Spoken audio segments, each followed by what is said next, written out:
You've probably heard it said before that good things come to those who wait.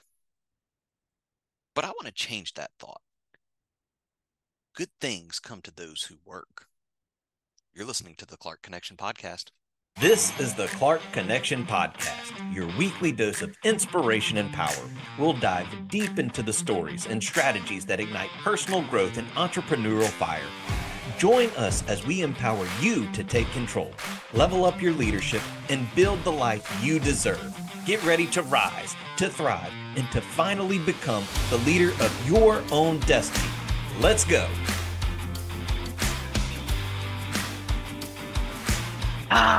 Welcome to the Clark Connection podcast. So great to have you here with us today. I'm your host, Aaron Clark, aka the coach. You know me.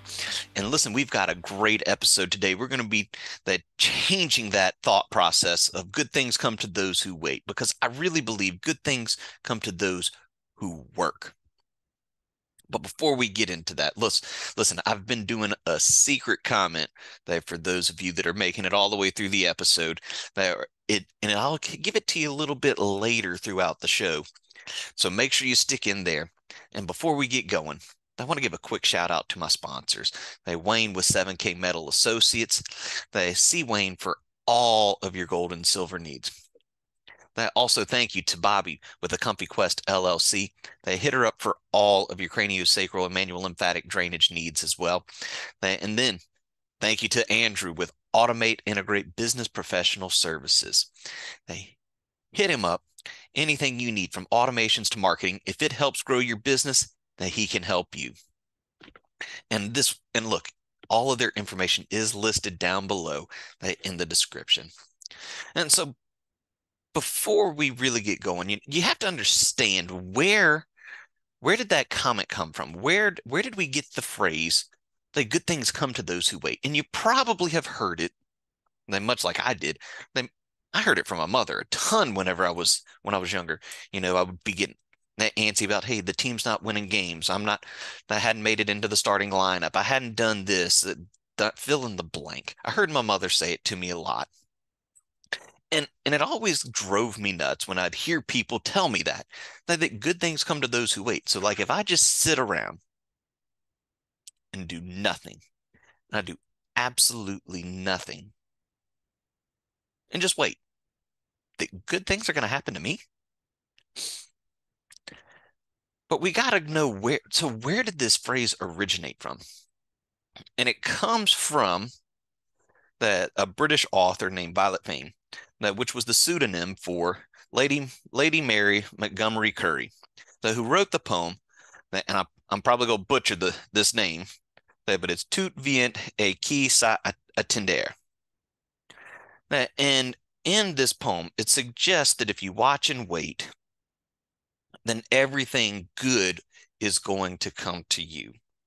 Now, meaning don't just rush into things so fast. Take your time, observe, and then go towards it. But we tend to use it in society today as something that says, hey, just be patient. Don't worry about it. Good things come to those who wait. But I think we tend to use that as a crutch too much. Because, and I say that because you hear so many people say it, and you see it oftentimes, especially in society today, where you know what, if I don't like what I'm doing, I just press restart and I get a brand new game. Like, but I really believe that good things come to those who work while they wait. Okay, and so I say waiting is not enough, that because you have to work while you're waiting. It's not enough to just sit here and go, if I just stay right here, I'm going to get 1 million subscribers on my show. And if I just wait and I could just talk about whatever, it says good things are going to come to me. No, you've got to keep working, because where you are right now in life, okay? Where you are right now is because of the actions and decisions that you've made. The actions and decisions you've made put you where you are today. Okay. So I'm where I am in life because of what I've done. But the good news is, if you don't like where you are, you can change that. But only you can change it. It can't be me. It can't be your mom. It can't be your dad. It can't be your friends. It has to be you that changes where you are. You've got to put action you've got to put it into action. You can't just sit here and say, you know what, it's going to get better. Okay.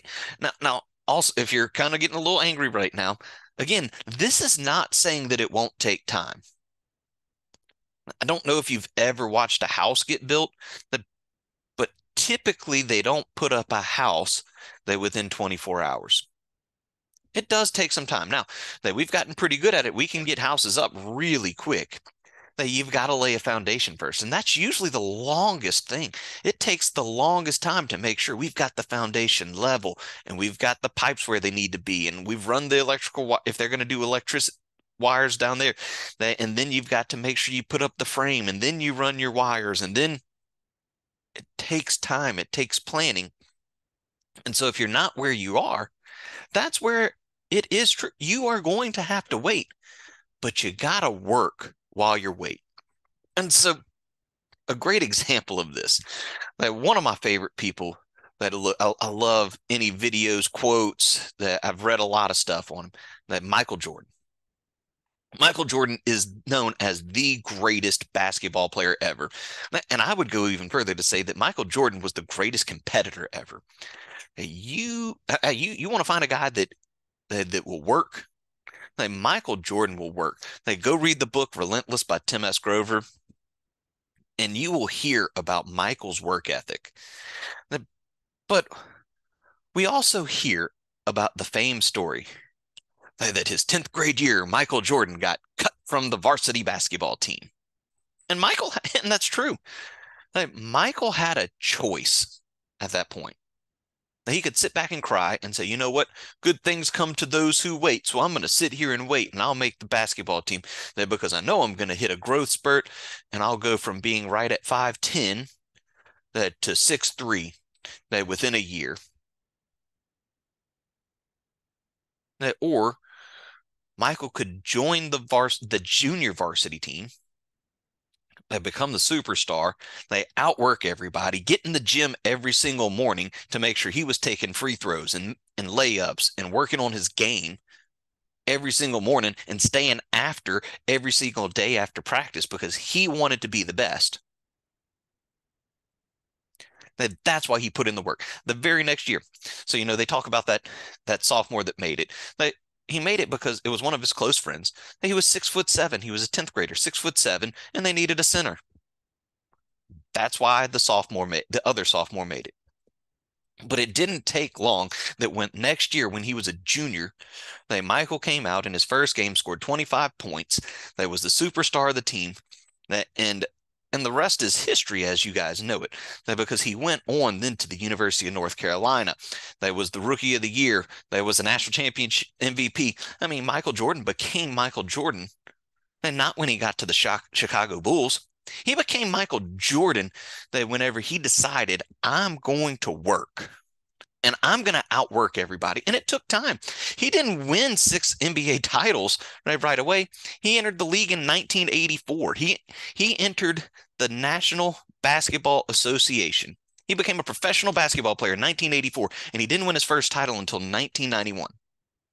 1991. That's 7 years.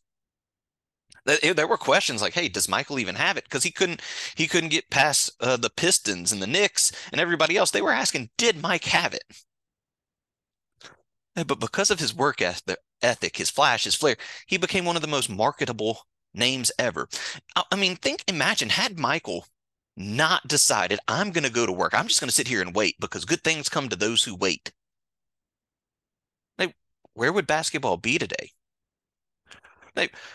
He created a whole brand, the Jordans, the Air Jordans. That's still one of the most popular shoes. Now it's one of the most popular clothing lines. All because he went to work as a sophomore when he wasn't put on the varsity basketball team and said, I'm going to outwork you. And then when he got into the NBA and it wasn't working, he got a personal trainer, that Tim Grover, and said, I've got to become better because I can't take losing to these people anymore. Wasn't long after that that we know what happened. That one of the first guys to, or not one of the first guys, the first guy to have two separate three-peats. The only other person with more the straight championship wins was Bill Russell. So, yeah, the Celtics, they won 8 championships in a row. So, guys, think about that. When he left the game, he left as one of the most decorated NBA players. That when he retired, he's one of the first to get a cut of the profit of his shoe sales, and is still getting sought after for all of those different things, making money. They're the first NBA player once he retired to be worth over $1 billion, over 1 billion with a B, like in boy or basketball. He's worth over right now, I think it's $3.2 billion. The first NBA player to do that after retirement. But this happened because he worked. He had to wait, but he worked while he waited. So you can't just sit around and wait for things to happen. You've got to go to work. You've got to put your thoughts into action while you're waiting. Another example, and if you're familiar with anything else, especially living down here in South Louisiana, you are familiar with Raising Cane's. That Todd Graves, founder, CEO of Raising Cane's, didn't just get it. That whenever you've probably all heard the story, so bear with me. But whenever he submitted his project in college, that he was going to open up a chicken finger store, his professor gave him a C-. Now, because the thought will never work. You can't be successful only selling chicken fingers. Yeah, they had other chicken stores, but they sold other things. All he wanted to do was sell chicken fingers. Chicken fingers, French fries, coleslaw, bread. And that's it. Now, when he couldn't get his professor to buy in, he went to the banks. He said, I know this is going to work. This is going to happen. This is going to be great. So he went to banks, any bank that would let him in, to try to get a small business loan. And you know how many people gave him that small business loan? You guessed it, goose egg, nobody. They all said the same thing. This is never going to work. You can't be successful just doing chicken fingers. You got to have other stuff. Well, Todd didn't believe that. He believed that his idea was going to work and that it would be great and it would be a huge success. He just needed the money. He just needed somebody to trust in him, to give him the money. But nobody was going to give him the money. Because, guys, nobody's going to give it to you. If you want it, you got to go get it. And that's what Todd Graves did. He went out to California and started working as a Boilermaker. He got hired and did physical labor. He was working anywhere from 12 to 18 hours a day. He was trying to make money. He was trying to save money because he believed in the concept. He knew he could raise enough. He knew once he got enough money, those chicken fingers would sell. He knew it would be a great idea. Well, he got told while he was there about, hey, if you go to Alaska, they're looking for people to go and work on a boat doing commercial fishing in Alaska. Last time I checked, that's really cold and cold water. Yeah, it's a pretty dangerous job to go up there and work. So he was working 20-hour shifts. For over a year, he worked 20-hour shifts. I want you to think about that. How many of us are crying because, oh, I got to work 6 hours a day. I got to do 8 hours a day. Why doesn't anything good happen to me? Probably because you don't want it bad enough. I used to tell it to my players all the time. I tell it to my children all the time when they're, oh, why isn't this happening? I'm like, you don't want it enough. You don't want it enough. Because if you wanted enough, you'd go work for it. That you would refuse to take no for an answer. And that's what Todd did. He finally raised enough capital that he saved enough money that he can go and put it up and said, I need a small business loan. Here's my money that I'm putting forward. I need help getting this started. And the bank said, well, looks like you got enough that you were able to raise it. We'll give you the money to get started. He finally opened up his first very small store. He lived above the restaurant, guys. He lived above where his restaurant was. His very first one was that to make it. When he opened up at 10 p.m., the first day it opened, he had no idea how long or if it would even be worth it. He opened up at 10 p.m. on a Thursday. He knew it was college night. They're going to be looking for something to eat. That they shut down at 3 a.m. because they ran out of chicken. They ran out of stuff to cook. And the rest is history. It's now one of the it's one of the fastest growing companies in the world. That's privately owned. And founder led. The founder is still leading that company. That's what he did. He was able to turn it around and make a huge success, but he had to go to work, and it didn't happen right away. So while he was waiting, he was working. He was working on himself. And so, guys, they keep that in mind. It's not enough just to wait. Yes, good things come to those who wait while they work. You've got to work while you wait. It's not enough to just sit here and say, it's going to eventually happen. Because if you don't ever get going, you can't be great. I promise you, when Todd Graves got started, he wasn't great. That when Michael Jordan got started, he wasn't great, but you got to get started to be great. You don't have to be great to get started. And so, what do I do? So, Aaron, you've come out and said this. So, what do I do? What do I do? And this is where this is going to be our secret phrase and emoji, okay? I want you to, whichever one kind of stuck out to you more. I either want you to put a dog emoji, a dog emoji, or basketball emoji in the comments. So if you felt more with the Michael Jordan story, put a basketball. More with the Todd Graves, put the dog in there. And so while you're waiting, so what do I work on while I'm waiting? Okay.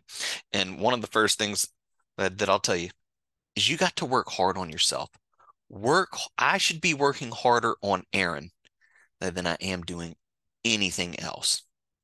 Because Aaron is the most appreciable asset that I have. I am my greatest asset. You are your greatest asset. Work harder on yourself than you do on anything else. And I know that may sound selfish, but as you start doing it,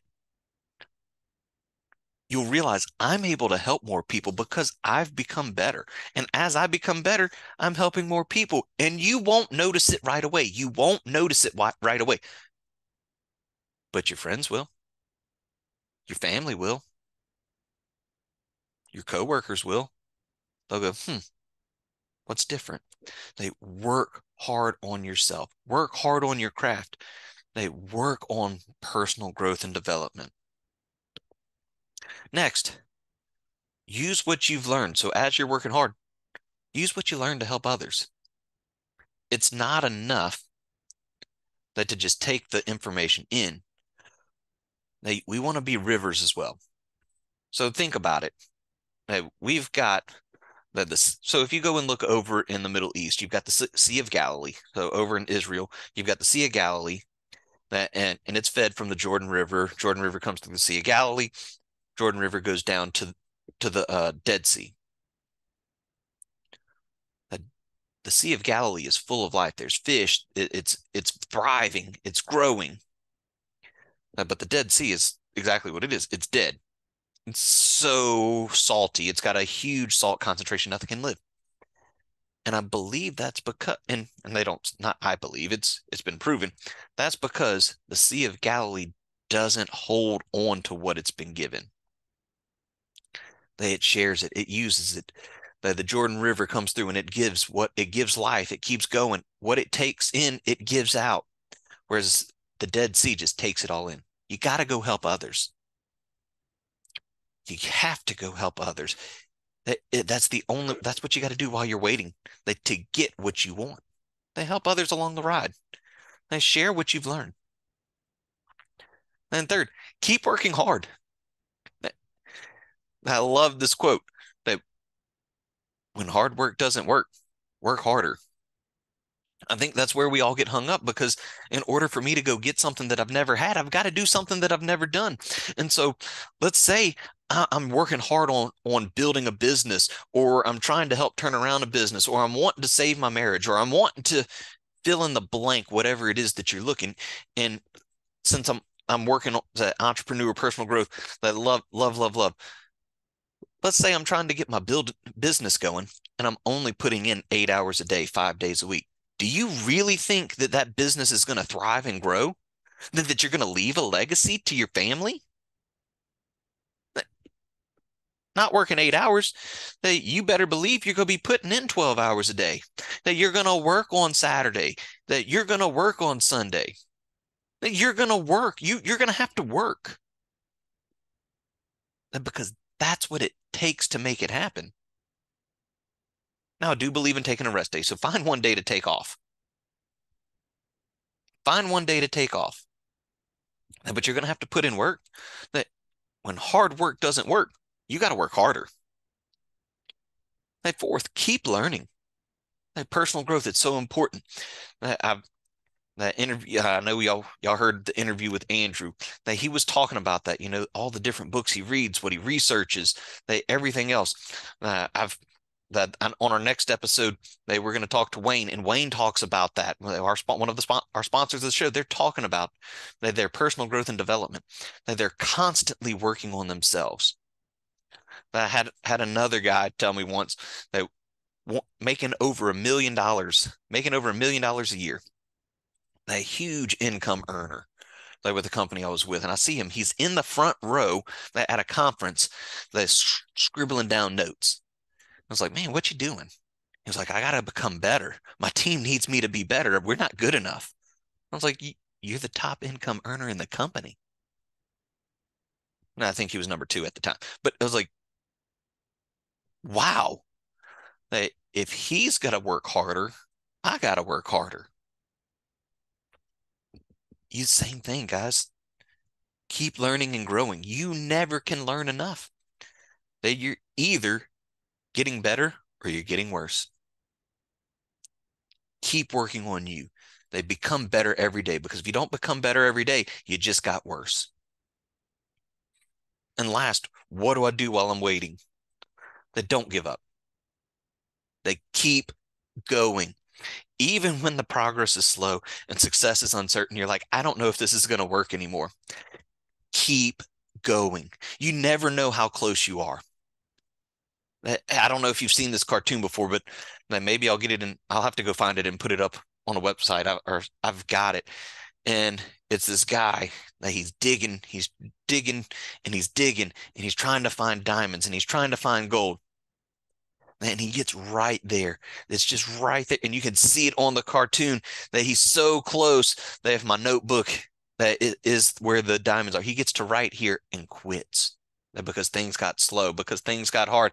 And he walks away. And over here on the other side are diamonds. The next guy that comes along just goes, boop, whoa, I got all of this. You don't know how close you are. They stick with it. God gave you this dream. He put it within you because he wants to stretch you, to grow you. So you've got to go get it. Do that back. Go give. Keep going. And don't give up on that dream.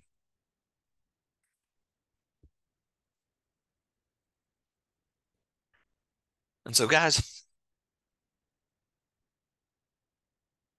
that if you need help with any of these things, whether it's like, hey, I don't know how to get my business going. I need to get my personal growth and development. Man, Aaron, I'm struggling. I'm in charge of a team that I need leadership help. Look, reach out to me. You can reach me through my website. It's got my cell phone. It's got my email. that you can just fill out a form and then I'll call you back. I'll reach back out to you within 24 hours. But I would love to help you. They get started and keep going and growing with your dreams. I would love to help you do that. Hit me up. It'd be a pleasure to do that. And guys, remember to work while you wait. And if hard work doesn't work, work harder. So keep working, and I will see you on the next episode of the Clark Connection Podcast. Thanks for listening to the Clark Connection Podcast, where my goal is to add value to you. Make sure you like and follow the show. You can also connect with me via my website, coachaclark.com, or on all socials at coach_A_Clark. The links are in the description. Huge thanks to my sponsors, Wayne with 7K Metal Associates, Bobbie at A Comfy Quest LLC, and Andrew at Automate Integrate Professional Services. We look forward to bringing you more great content. See you next week.